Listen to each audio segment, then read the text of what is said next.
So I've officially been cloned. At least for today, there's two of me. And we're doing something today that we've never done on the Everyday AI show. And I don't actually know if this has ever been done. My AI digital avatar is going to be interviewing me live, trying to stump me on generative AI. I have zero clue what my avatar is going to ask me. I kid you not. I have not seen this. So I'm excited and a little nervous for that today on Everyday AI. So, what's going on, y'all? My name's Jordan Wilson, the human one, and I am the host of Everyday AI.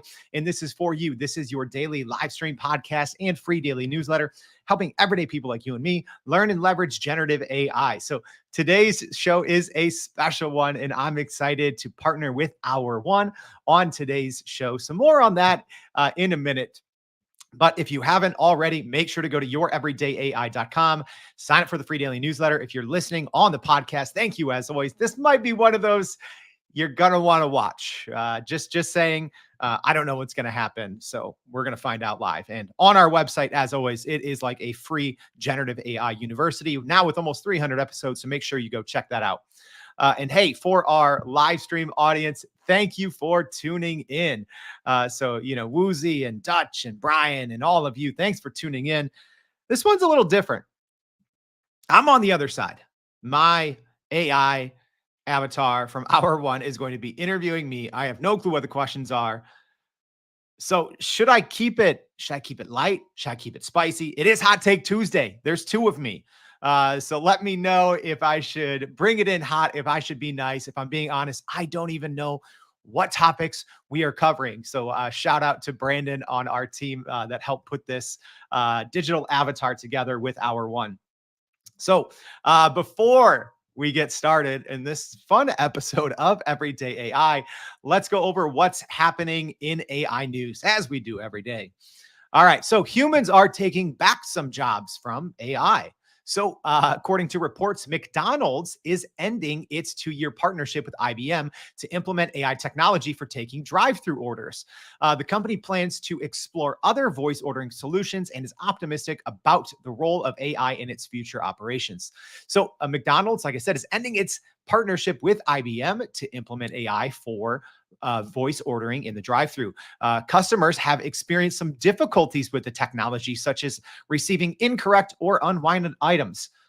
I don't know. Doesn't that happen with humans, anyways? I remember the days I worked at drive-through Culver's. Shout out to Culver's. Welcome to Delicious. All right, welcome to our second news piece. Google DeepMind has released a new multimodal model. So Google DeepMind has just announced and released some examples of their new AI model, V2A, which can generate soundtracks and dialogues for videos using natural language prompts. However, it won't be released to the public anytime soon to prevent potential misuse. So V2A is a new AI model that combines video pixels with natural language prompts to generate soundscapes for videos. So essentially, whatever is happening in the video, this new V2A model essentially creates sound effects, soundscapes, etc. It's pretty impressive, and it can be used to add music, sound effects, and dialogue to videos, and works with both text to video and traditional footage. So we'll be sharing some examples that you can go check out in today's newsletter. Last but not least, an updated AI. Today's just apparently all AI video in the news, but an updated AI video creator has entered the ring. So Runway, a company that builds generative AI tools for content creators, unveiled their latest AI model, which is Gen 3 Alpha, which generates video clips from descriptions and still images. So they promise major improvements in generation speed and fidelity, as well as control over structure, style, and motion in the videos created. The model will be available to subscribers and is just the first in its next gen model family. However, there are still limitations and a lot of issues with potential copyright, as that remains a huge concern. We actually snuck this one into our newsletter yesterday, but Gen 3 Alpha from Runway looking pretty impressive, right? So we covered the Dream Machine from Luma, and all of a sudden days later, Gen 3 drops from runway. All right. So enough with that. We're going to have more in AI news as always. So make sure you go check out our newsletter. But now let's get this thing started. Hey, Soren is cheering for Avatar Jordan to grill the real Jordan, but that's what we're doing today. Like I said, this is the first time we've ever done this, and I don't know if this has ever been done where an AI avatar has interviewed the human live. So I've seen videos of this. Actually, the LinkedIn founder partnered with Hour One as well to do something similar, but that was pre-recorded. So we're doing this live. I have no clue what questions my avatar is going to ask. If I'm being honest, I'm a little nervous. Normally, I'm not nervous, right? But now I know how my guests feel when they don't necessarily know what questions are coming. So if you are listening on the podcast, here's how it's going to go. Maybe you'll be able to hear the difference. Maybe you won't. But AI Jordan is going to be the one going first, and then I will answer the question. All right, so we're gonna get this thing started, and hey, let me know to our live audience, get your question in as well. So if you want to grill me, go ahead, get your question in. I'm going to answer a couple of yours in today's newsletter. But here, we're gonna let AI Jordan take over. And again, shout out to Hour One for sponsoring today's show. So more on Hour One in a bit. But hey, live stream audience, let me know if you can hear this audio. So here we go.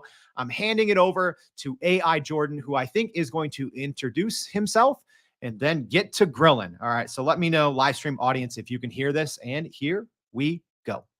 Sup, y'all? AI Jordan here. I'm here to turn the tables on human Jordan and ask some burning questions. I'm coming with the questions that everyone is wondering, but no one is talking about. With OpenAI's latest offering in ChatGPT 4.0, OpenAI is dominating the AI and LLM scene. Will other AI giants like Google, Apple, and others be able to catch OpenAI? Oh, gosh. All right. That was weird. I've never had myself ask me a question. All right. So, will anyone catch OpenAI? I don't think so, if I'm being honest, right? And I've been saying this since the early days, right? So even when we saw Gemini from Google released in December, we saw updates to Anthropic's Claude. They're not very good, if I'm being honest. And one of the biggest reasons why I think OpenAI is so far ahead of everyone else is it is what I would say is more of a business operating system and not a large language model. And the reason is because of its the different ways that you can connect to the internet. So a lot of people say, oh, Google Gemini can connect to the internet. And it's like, not really. I've done live examples, recorded examples of that. Google's Gemini actually struggles using the internet, which is wild. And right now, Anthropic Claude doesn't use the internet. And, Microsoft Copilot is obviously a behemoth, but it is based on OpenAI's GPT 4.0, as well as Apple, right? We just saw their Apple Intelligence also based on OpenAI's GPT 4.0. So do I think that anyone will catch OpenAI? It is a very slim chance. Back in late 2023, I did my 2024 prediction show, and I did say that I think that there's going to be a huge acquisition in the large language model space. I think that is what it is going to take. It is going to take an acquisition from a company like Google, from a company like Apple, from a company like Amazon, to maybe Meta, right? Someone's got to acquire or combine forces to catch OpenAI. They are so far ahead, just like NVIDIA is so far ahead of everyone else. I don't think anyone's going to catch them. All right. So I think we could hear AI Jordan, right? Hey, all right. Looks like we can. Hey, Judy. Thanks, Judy. Judy says real Jordan is better looking. That's good. All right. I put lotion on my face today. I couldn't have my my digital avatar, looking better than me. All right, so here we go. I think y'all could hear it, right? So here we go on our next question. All right, so I don't think AI Jordan has stumped me yet, but let's see what's next.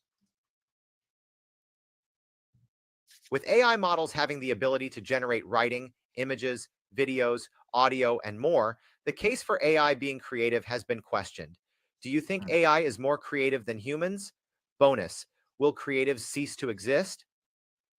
Oh man, frick, that's a tough one. Um, there's two kind of questions there. The first part, is AI more creative than humans? I don't know how many flame emojis am I bringing this morning, y'all? Let me see. Uh, oh, y'all, you guys didn't want it too hot. All right, so maybe I'll have to go middle of the road. So, is AI more creative than humans? Yes. Sorry, that's the truth, and that pains me a little bit, right? I've worked on a lot of creative projects throughout my life. I've been able to work on some creative projects with Nike, Jordan Brand. Um, working with other third parties. I've helped write commercial scripts. Um, yeah, AI is probably already more creative than humans if you know how to use it, right? That's the biggest misconception I think when it comes to AI is people just use it out of the box, right? They zero shot a copy and paste prompt that doesn't really work well with a large language model. You essentially have to go through and train it. You have to give it we always call it shots, right? Which is an example about how every single time a 5-shot prompt is going to outperform a 0-shot prompt, right? The more example, the more feedback that you give a large language model, the better it is, right? And if you can quantify something or if you can teach a human something, then I think you can teach a large language model and it can actually perform way better than a human. The example that I give is, I've won some awards for writing. I was a Pulitzer Fellow. I was won the ACP Story of the Year. But ChatGPT is a better writer than me. Is it a better writer than me out of the box? Absolutely not. It is hilariously bad. But if you take the time to train it, if you take the time to work with it and not just zero shot it with a copy and paste prompt, right? We would take it through using our prime prompt polish PPP prompting methodology. And at that point, it's better than me. So I think you can teach AI on creativity. Also, I mean, we have to talk about tools like Midjourney, like OpenAI's Sora.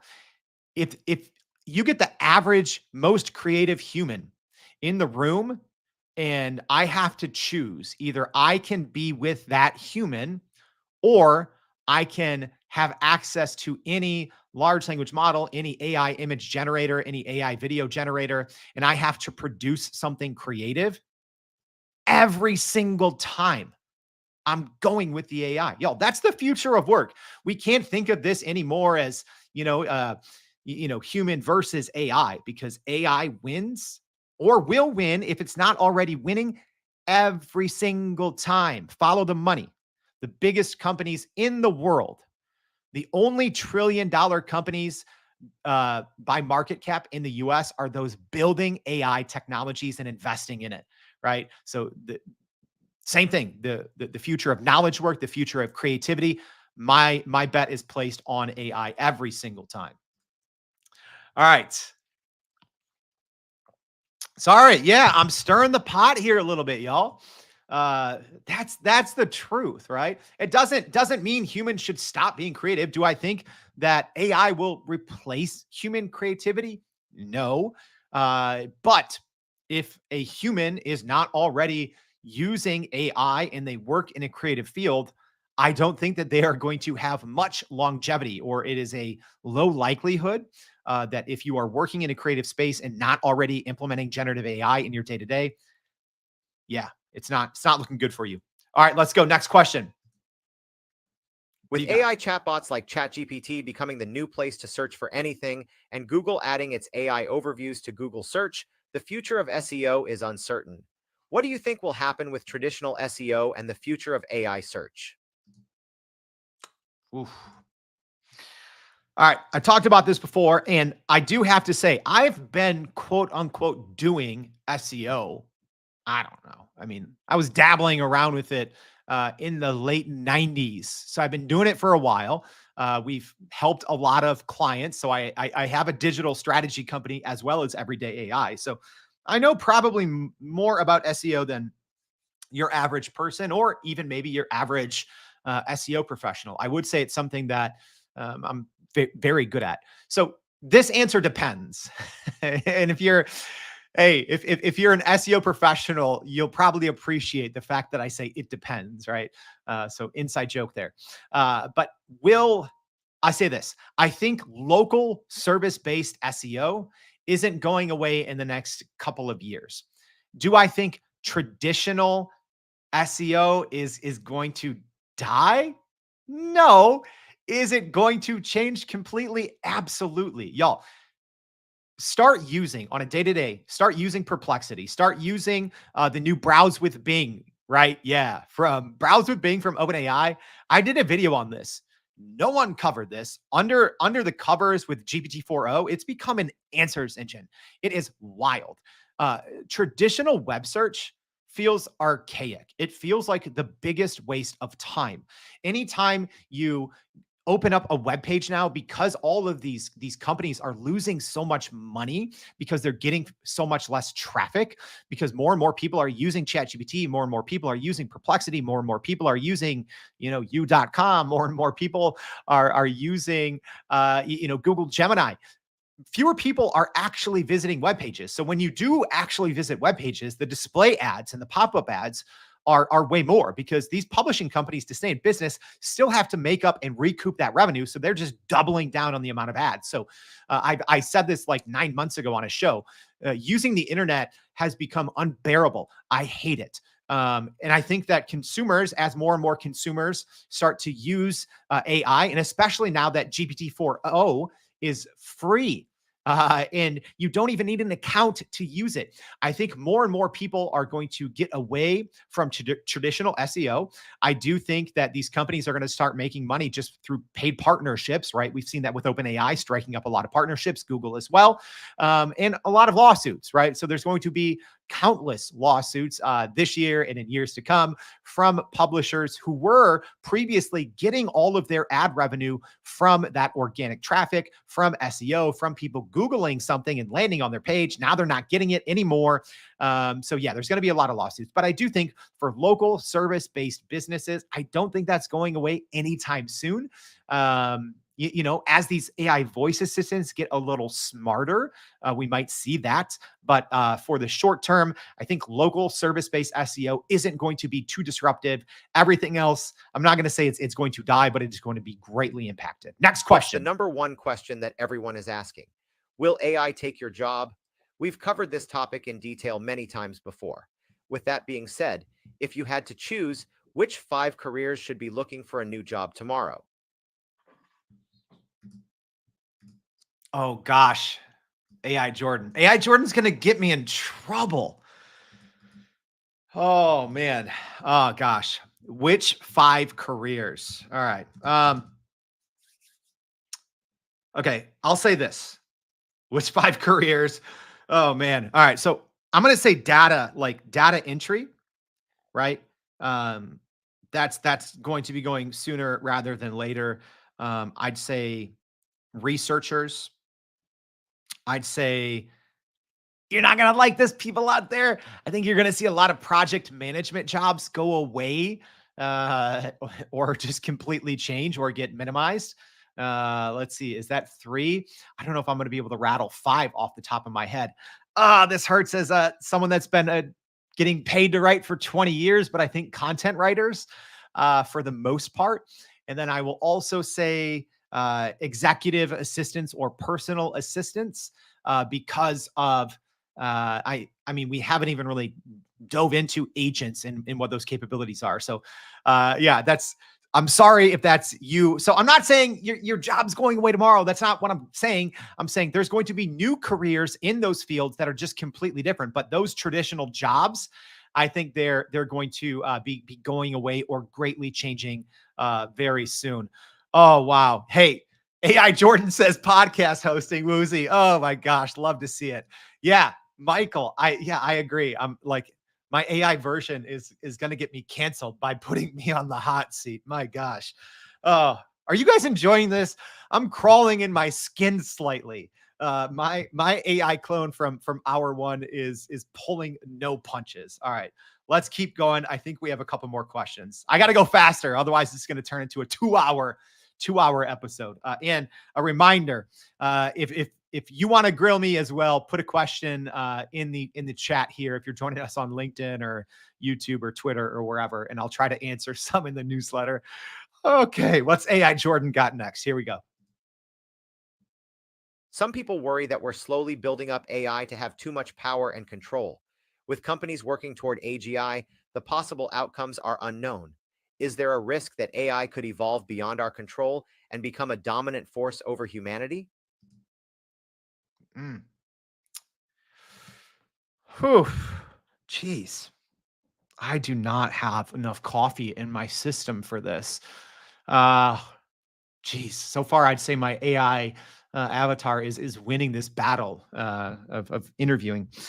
Is AI a threat to humanity? I mean, absolutely. Absolutely, it is. Uh, Am I a doomsday AI doomsday prepper? Absolutely not. But I think that most people uh, don't fully understand large language models. They don't fully understand artificial intelligence. They don't understand generative AI. They think it's just a next token predictor, which in theory it is, right? But in theory, think that's kind of what humans are. People I think are going to be very shocked probably within 18 to 36 months when we see future AI models combined with agent capabilities. I mean, you have, humanoids, from, Tesla, from Figure and others. When you combine those two, when you combine future AI models, right? Sam Altman, CEO of OpenAI said, essentially GPT-4 is the dumbest, he said it's like embarrassingly dumb, right? But it's the best model out there. So I think as the models get better, as the technology gets better, as AI agents, right? Most smart people say that we're going to see artificial general intelligence within 5 years, right? I was lucky enough to be in a private Q&A with NVIDIA CEO Jensen Huang. He said, probably within 5 years. So AGI is, I think, coming a lot sooner than people think. That's essentially when, AI systems don't really need humans anymore, and they are better than humans at just about any task out of the box. I think we're going to see that in less than 5 years. And then you have ASI, artificial super intelligence, right? That's when AI is self-healing and creating new versions of itself and kind of going rogue. So I do believe AGI, artificial general intelligence, will happen way sooner than a lot of people think. I would say in the next 2 to 3 years. And I think as you teeter on that line between AGI and ASI, that's when you have to understand that AI is a threat to humanity. And it can be, right? And that's, I mean, if I'm being honest, that is one of the reasons why I started Everyday AI. I want people to understand AI. I want people to understand the kind of the good and the bad. So, think of how much good AI can do. It's already finding, new proteins. It's finding new diseases, or healing new diseases, creating new drugs. It's solving decades old math problems. But on the flip side, there's also threats, right? AI can go rogue. It also is, to me, a little concerning, when a company like OpenAI has such high turnover with their safety teams, right? So most of these large language model makers have dedicated large safety teams, the smartest in the world. So is AI a threat to humanity? Absolutely. Do I know how big of a threat it is? No, I don't. I'll leave that to people smarter than me and who that's their job. Woo! Y'all. All right. Carolyn says I'm doing good. I don't know. I feel, if I'm being honest, I feel I'm getting smoked right now by my hour one avatar. Let's keep going. NVIDIA has been running the show in the AI world. Because of its hold on AI chips, everyone is dependent on NVIDIA to power their AI. With that being said, which sleeper big tech giant will also be an AI king in the near future? Example: Apple, Amazon, AMD, Intel, IBM, etc. Hmm. Oh gosh. Okay. I mean, it's hard because I think NVIDIA is just in a class by itself when it comes to AI, right? I hate to keep bringing this up, but like literally 10 months ago, when NVIDIA was technically, hardly no one had heard of NVIDIA 10 months ago. And it might have been a year ago, actually. I don't remember. I came on the show and I said, NVIDIA, you need to start paying attention. They're the most important company in the US and potentially the world. No one believed me. And you've seen NVIDIA's like crazy rise to becoming one of the three most valuable companies. And I do think they will go on to become the most valuable company by market cap in the US and maybe even the world. So I don't think you can compare anyone to NVIDIA. But if I had to pick kind of like a dark horse, I don't know. I feel OpenAI is a cop out because they're so popular. I feel I can't say Microsoft because they're currently the number one kind of AI or not AI. I mean, they're the number one company in the US by market cap, at least, as of yesterday. So I don't know. I don't know. All right, I'm gonna throw a curveball out there. I'm gonna say Amazon. I want to say Amazon, and here's why. I think Amazon has been, aside from Apple, but it's very Apple to be moving in the dark and to be very very last to the AI space. I think Amazon, sorry, and I've loved having our Amazon guests on the show. Don't get me wrong, and our AWS people. So, but I think Amazon has been the company that has been putting out the most AI efforts with the least in return. So I do think I have no inside information, at least not on this. But I think Amazon is going to be in a position where they're going to have to acquire some companies to stay competitive, right? In the same way, NVIDIA has essentially turned into an investing arm. They've invested in, I think, hundreds of AI companies. I do see Amazon with its AWS servers. They provide so much of this technology to startups. I do think that they have the potential to just start acquiring people and to say, hey, we couldn't get it figured out in the large language model space on our own. We couldn't get it figured out with Alexa. We're just going to spend all of this money and just acquire and become a conglomerate. So I don't know. I don't have a good answer. That's my answer for that one. And I got to get these answers faster. This is going to turn into a 2-hour episode. All right. AI Jordan, what do you got for me? Integrating AI into the workforce is a top priority for any company looking to stay ahead in the business world. But what happens if and when AI becomes your next coworker or boss? Will we be working for AI in the future? All right. And I have maybe a surprising answer here. I'm going to say no, right? You might think, you might think, oh, Jordan, the AI guy, he definitely thinks AI is going to be doing everything. No, I don't think so. I don't think that we will be working for AI, but I do think that management structures and leadership structures will change. I think a lot of the average, day-to-day decision making that a leader might undergo is going to be kind of passed off to AI, right? Like as an example, I think you're going to see human resource departments largely being run by AI in the future. I still think you're going to have humans overseeing the AI. So I like to think of it like that. I like to think of it as a pilot, right?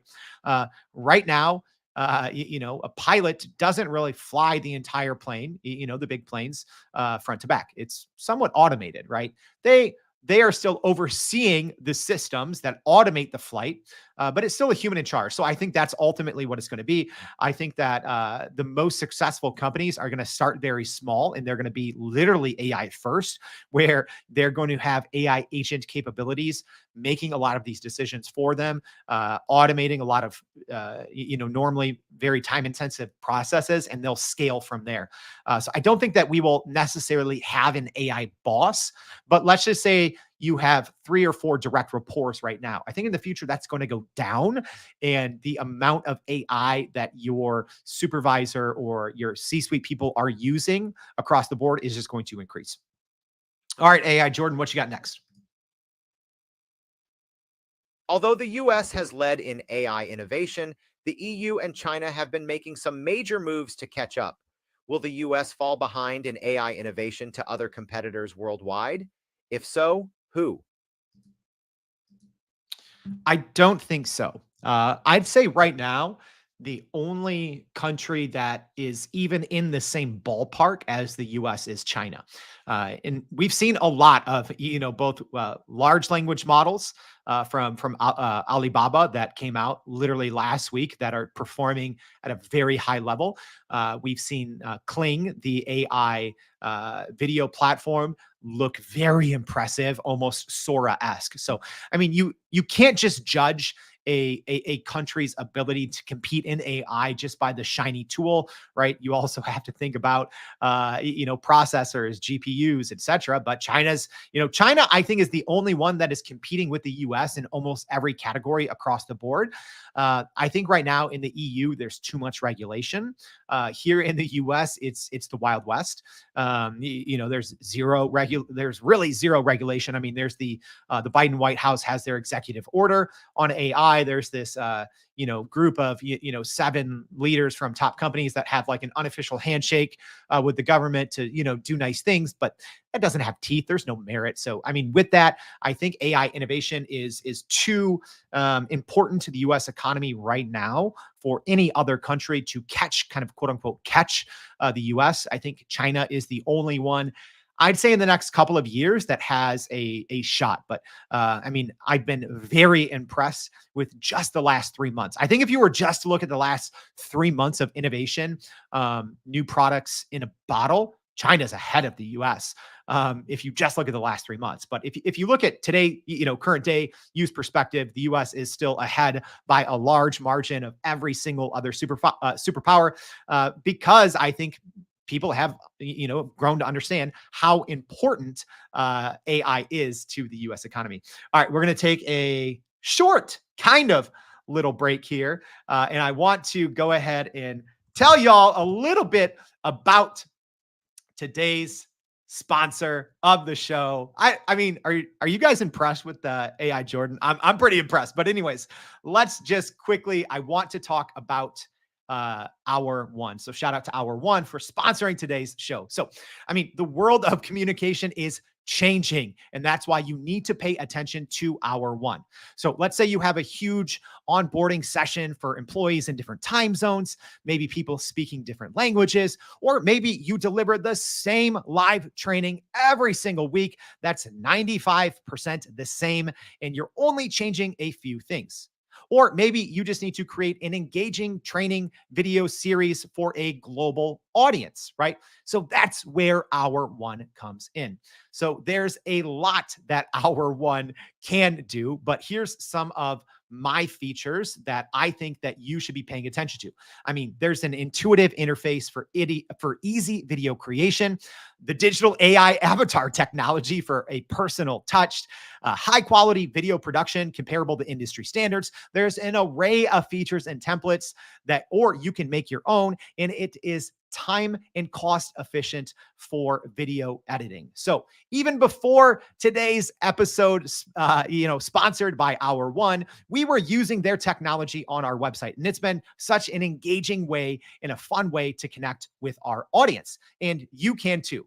So make sure you check out today's show notes or go to youreverydayai.com, because we're partnering with Hour One for their contest and helping give away a free custom AI avatar. So you must enter to win by August 1st. So thanks to Hour One for making this episode possible. And if you're ready to completely change how your team communicates at scale, you need to go check them out.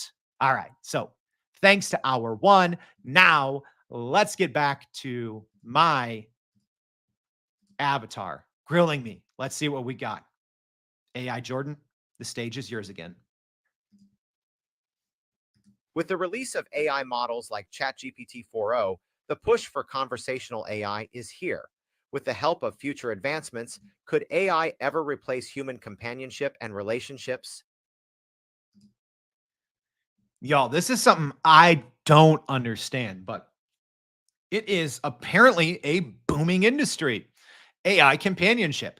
It boggles my mind. Maybe that's coming from someone that's happily married, but this industry, I mean, there's people out there that are making millions of dollars, creating these, AI companion sites. makes zero sense to me. So is it going to replace human companionship? I don't think it's going to replace, but it's going to supplement it, which again, it seems weird, but just because I don't understand it and I think it is, I can't even fathom it. It's happening. It's happening before our very eyes. I think it's a little weird.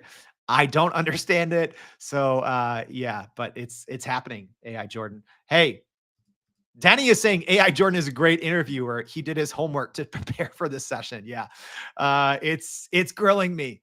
My hour one AI clone, I think, is winning the battle so far. All right. Next question, AI Jordan. Our society already faces privacy and security concerns around our data. Now, with AI, it's only escalated the issue further. Will AI advancements lead to a loss of privacy that society can't recover from? Hmm. I don't know. I don't know. The you know, the concept of society not recovering from something, that's pretty deep. And also, I'm personally biased. I love giving my data away.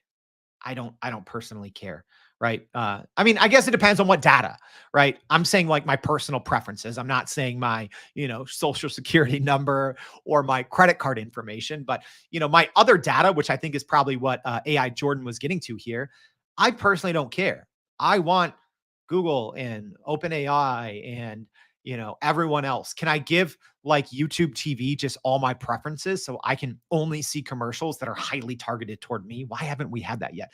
So I don't think that we are going to lose all semblances of privacy, because I do think that there are some stricter laws that we've seen in the last couple of years, specifically dealing with privacy. So I do think that data security and data privacy is going to be heightened to an all-time high. So I don't think that just because there's all this new AI technology that can do great things with our data, I think people are going to misuse that. I think they're going to be, uploading and sharing data that they shouldn't and not understanding data and privacy, security. But I don't think necessarily just the advent or this surgence of generative AI is going to, essentially ruin us as a society when it comes to our relationship with our data. So yeah, I don't think so. Next question, AI Jordan. There have been concerns raised about the way AI models are being trained and what data is being used so that no biases are formed. Is AI inherently biased? And can we ever truly eliminate this bias? Mm, good question, AI Jordan. So yes, I mean, of course, AI is extremely biased, right? Um, so here's my hot take on this. It's not necessarily the model's fault, because here's why. AI models, for the most part, are a mirror. It is a reflection of society. So are there bad things in AI models? Are there misrepresentations in AI image generators? Yes.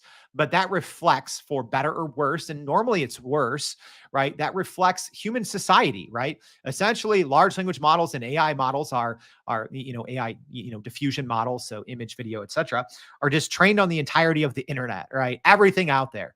It is a reflection of our society. It is a reflection of our history. So I think if anything, if you say, "Oh, AI is biased, AI is stereotyped," it is. It is absolutely. And I think companies need to do a better job of putting in humans that can weed out that stereotype, yet still accurately portray what users on the front end of these systems are asking for. But yes, it's definitely biased. It's definitely stereotype, because all of the information that it is ingested, all the information it's been trained on. And here's the reality. In the end, you do have humans training AI models. And guess what? Some humans can do a better job than others at dropping their bias at the door. I don't think we will see answers to this anytime soon. I think we're going to constantly, anytime a new model comes out, whether it's, Google's Imagine image model that went through it, or, getting kind of, jailbreaks or unsafe responses from a large language model, telling you how to make I don't know, a deadly weapon that you shouldn't be making. I don't know. You're always going to get those, right? Because it is a reflection of humans. And if humans have done it, thought it, published it on the internet, it's probably going to leak or find its way into a model. Next question, AI Jordan. And hey, let me know, y'all. Are you enjoying this? I'm sweating a little bit. I wonder if the hardest questions are coming up last. So if you're joining late, we're partnered with Hour One. So I have my digital clone for, I believe, the first ever live AI interviewing a human in real time. I have zero clue of these questions. So like I said, shout out to my colleague Brandon for putting this together in the Hour One platform. I have no clue. I think we have a couple more questions here. Let's get to it. From AGI to autonomous AI, big tech continues to push AI's capabilities and power forward. With that being said, what are the potential risks of AI becoming self-replicating and autonomous?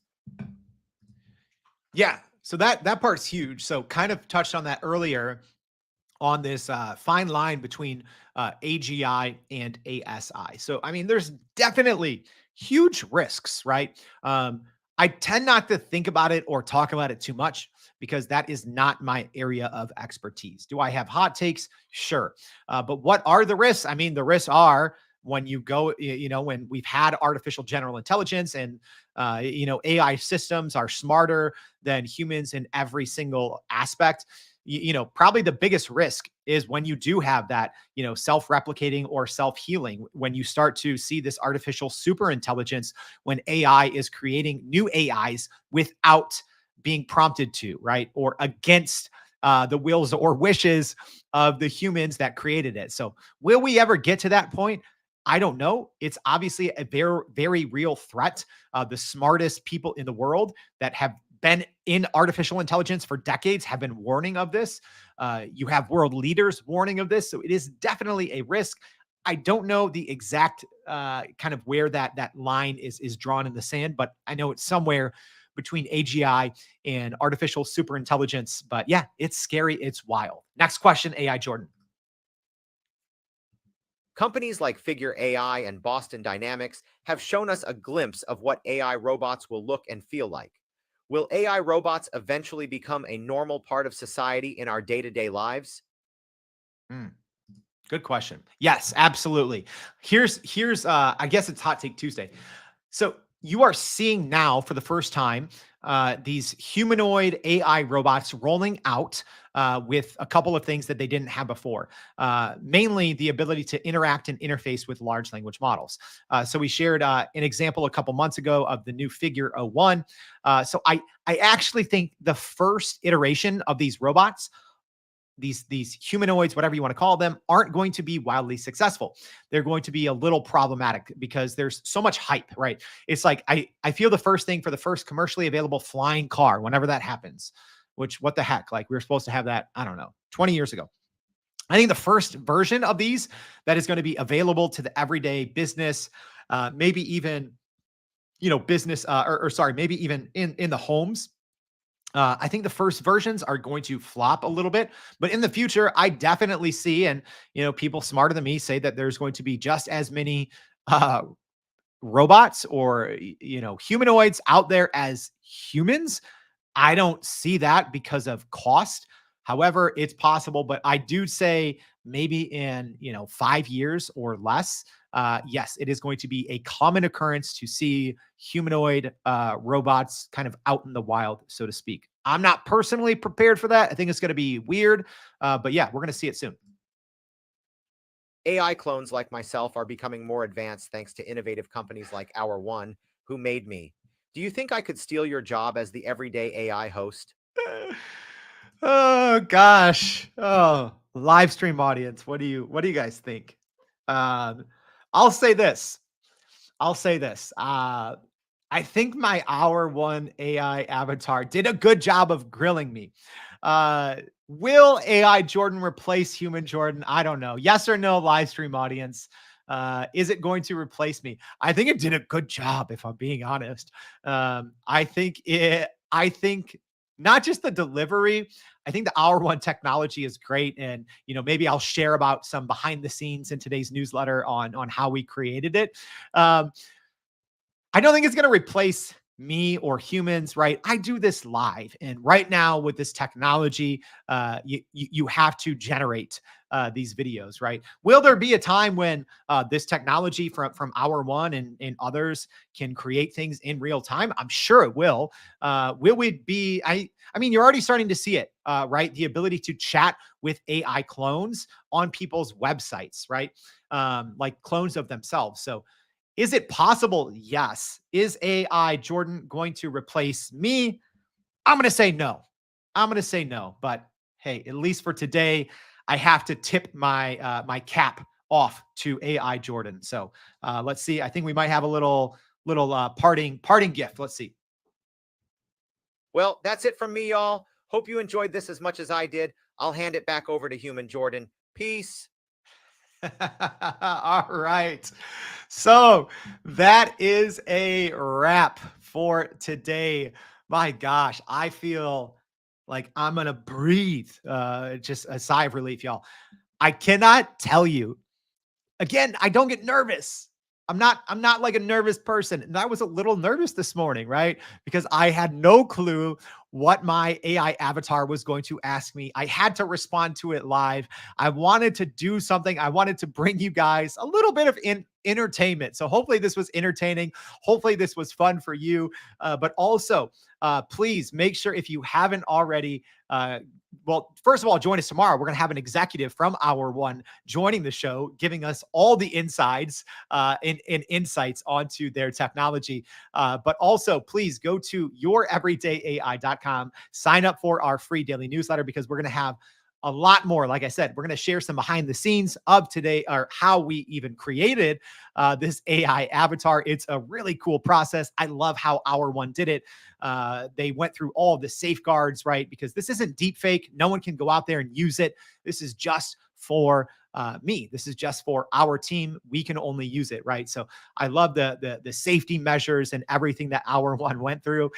So make sure to please check out today's newsletter, check out Hour One, and check us out tomorrow for more Everyday AI. Thanks, y'all.